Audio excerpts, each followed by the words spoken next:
முன்னாள் ஜனாதிபதிகளின் வெளிநாட்டு பயணங்களுக்கான செலவுகளை வெளியிட்டார் பிரதமர் கருணி. முன்னாள் ஜனாதிபதிகள் தமது ஆட்சி காலத்தில் வெளிநாட்டு பயணங்களுக்காக செலவிட்ட நிதியை முறைகேடாக பயன்படுத்தியுள்ளதாக பிரதமர் கலாநிதி கருணி அமரசூரிய தெரிவித்துள்ளார். நாடாளுமன்றத்தில் இன்று சிறப்பு அறிக்கை ஒன்றை வெளியிட்டு பிரதமர் இதனை தெரிவித்துள்ளார். இதன்போது பிரதமர் நிதி தொடர்பான அறிக்கையை நாடாளுமன்றத்தில் சமர்ப்பித்திருந்தார். மேலும் இது தொடர்பில் உரையாற்றுகையில், முன்னாள் ஜனாதிபதி மகிந்த ராஜபக்ச 2010 ஆண்டு முதல் 2014 ஆண்டு வரையான காலப்பகுதியில் வெளிநாட்டு பயணங்களுக்காக 3572 மில்லியன் ரூபாவும், 2015 முதல் 2019 வரையான காலப்பகுதியில் மைத்திரிபால சிறிசேனவின் வெளிநாட்டு பயணங்களுக்கு 384 மில்லியன் ரூபாவும், கோட்டபாய ராஜபக்ச 2020 ஆண்டு முதல் 2022 ஆண்டு 2 வருடங்களில் 126 மில்லியன் ரூபாயும் செலவிட்டுள்ளனர். 2023 ஆண்டு முதல் 2024 ஆண்டு வரை ரணில் விக்ரமசிங்க 533 மில்லியன் ரூபாவையும், 2024 ஆண்டு செப்டம்பர் மாதம் முதல் 2025 பிப்ரவரி மாதம் வரையில் ஜனாதிபதி அனுரகுமார திசாநாயக்க தனது வெளிநாட்டு பயணங்களுக்காக 1.8 மில்லியன் ரூபாவும் செலவிட்டுள்ளனர். மேலும் பிரதமர் உரையாற்றுகையில், நாமும் பணிகளை செய்துள்ளோம், நாமும் வெளிநாட்டு பயணங்களை மேற்கொண்டுள்ளோம், நாமும் மக்களுக்காக பணியாற்றியுள்ளோம், இந்த நாட்டை பிரதிநிதித்துவம் செய்துள்ளோம்.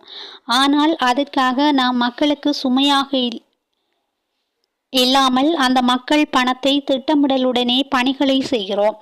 அவை வார்த்தைகளால் கூறிவிட முடியாது. இப்போது எங்களுக்கு கூறினீர்கள் தானே, பேச்சில் மாத்திரமல்ல செயலில் காட்டுங்கள் என்று.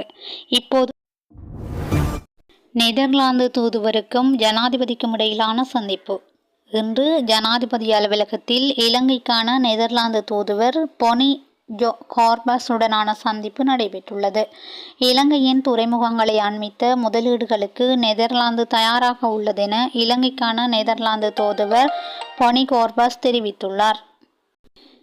இலங்கை மற்றும் நெதர்லாந்துக்கு இடையில் காணப்படும் நீண்டகால நட்புறவை பலப்படுத்திக் கொள்வது தொடர்பில் இதன்போது கலந்துரையாடப்பட்டதுடன், இலங்கையின் சுற்றுலா, துறைமுகம், முதலீட்டு துறைகளின் முன்னேற்றத்துக்கு நெதர்லாந்து அரசாங்கத்திடமிருந்து பெற்றுக் கொடுக்கக்கூடிய ஒத்துழைப்புகள் குறித்தும் கலந்துரையாடப்பட்டது. இலங்கையின் கலாச்சார மற்றும் தொல்லியல் பெறுமதியான படைப்புகளை பாதுகாத்தல், கொழும்பு பல்கலைக்கழகத்தின் ஆய்வுகள் மற்றும் இலங்கையின் கல்வி மற்றும் பயிற்சிகளுக்கு நெதர்லாந்து அரசாங்கத்தின் ஒத்துழைப்பை வழங்கவும் இதன்போது இணக்கம் தெரிவிக்கப்பட்டது. இதன்போது சுற்றுலா, துறைமுக செயற்பாடுகள் மற்றும் முதலீடுகளில் நெதர்லாந்து அரசாங்கத்தின் ஒத்துழைப்பை எதிர்பார்ப்பதாக ஜனாதிபதி தெரிவித்துள்ளார். இம்முறை வரவு செலவு திட்டத்தில் ஜனாதிபதியின் முன்மொழிவுகளை பாராட்டிய தூதுவர், கிளீன் ஸ்ரீலங்கா வேலை திட்டத்தை புதிய நிலைக்கு கொண்டு செல்ல நெதர்லாந்து அரசாங்கத்தினால் வழங்கக்கூடிய ஒத்துழைப்புகள் குறித்தும் கலந்துரையாடப்பட்டது. ஜனாதிபதியின் சிரேஷ்ட மேலதிக செயலாளர் ரோஷான் கமகே, நெதர்லாந்து பிரதி தூதுவர் இவான் புஜனஸ், நெதர்லாந்து தூதரகத்தின் அரசியல் அலுவலர்கள் தொடர்பான கொள்கை அதிகாரி நாமல் பெரேரா உள்ளிட்டவர்களும் இந்த சந்திப்பில் கலந்து கொண்டிருந்தனர். எகிப்து தூதுவருக்கும் ஜனாதிபதிக்கும் இடையில் சந்திப்பு. ஜனாதிபதி அனுரகுமார திசாநாயக்க மற்றும் எகிப்து தூதுவர் ஆதில் இப்ராஹிம் அகமது இப்ராஹிம் ஆகியோருக்கு இடையிலான சந்திப்பு இன்றைய தினம் ஜனாதிபதி செயலகத்தில் நடைபெற்றது. இலங்கை மற்றும் எகிப்துக்கு இடையிலான நீண்ட காலமாக காணப்படும் நட்புறவை பலப்படுத்துவது தொடர்பிலும், இருநாட்டு சுற்றுலா மற்றும் முதலீட்டு துறைகளில் காணப்படும் பிரச்சினைகள் தொடர்பிலும் இதன்போது கலந்துரையாடப்பட்டது. மத்திய கிழக்கு வலயத்தின் தற்போதைய நிலைமை குறித்தும் கவனம் செலுத்தப்பட்டமை குறிப்பிடத்தக்கது. வடக்கு கிழக்கில் தேசிய நல்லிணக்கத்தை வளர்ப்பதற்கான திட்டம் குறித்து ஜனாதிபதியுடன் ஜப்பானிய தூதுவர் கலந்துரையாடல். இலங்கையில் துறைமுகம் சார்ந்த திட்டங்கள் மற்றும் டிஜிட்டல் மயமாக்கல் திட்டங்களுக்கு முதலீடு செய்ய ஜப்பானிய அரசாங்கம் உடன்பாடு தெரிவித்துள்ளது. ஜனாதிபதி அனுரகுமார திசாநாயக்காவிற்கும் இலங்கைக்கான ஜப்பானிய தூதுவர் இசுமதா அகியோவுக்கும் இடையில் இன்று ஜனாதிபதி அலுவலகத்தில் நடைபெற்ற சந்திப்பின் போது இந்த உடன்பாடு எட்டப்பட்டது.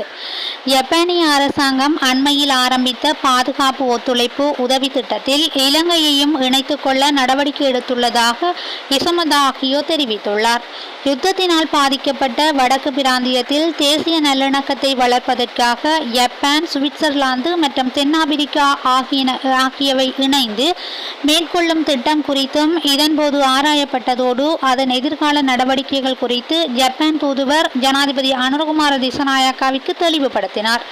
டிஜிட்டல் பொருளாதாரம் மற்றும் விமான நிலைய முதலீடுகளின் தற்போதைய நிலைமை மற்றும் முன்னேற்றம் குறித்தும் இதன்போது ஆராயப்பட்டது.